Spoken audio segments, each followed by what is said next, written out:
Here's a good email. This comes from Stephanie from Colorado. Hi, Father. How can I encourage my 3 boys to consider the priesthood as their vocation?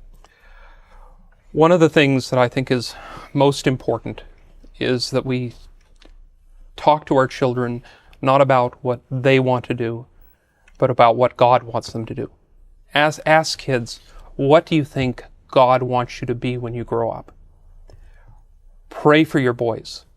If you have daughters, pray for them. Pray for them that they will have that prayerful approach to life, and that whatever they do, it will be because that it's God's will for them, not their own will.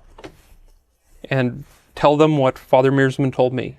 If you do God's will, you'll truly be happy.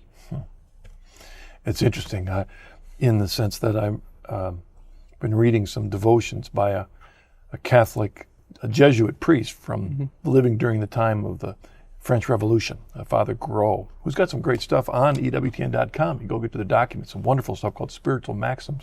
But he had a little book, and so he's writing in the 1790s, and he has a book on the true marks of devotion. What are the true marks of devotion? And the top 3 were, number 1, it's the glory of God. That's what it's all about.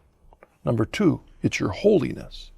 And then number 3, it's happiness in relationship to the first 2. And then he says, on the contrary, the majority of Christians are more interested in salvation. And I thought that was interesting because my background as a Protestant, it was all about salvation. In a sense, there's a very self-centeredness when your focus is on salvation, even if your focus is on saving others, as opposed to the glory of God, holiness, and then happiness.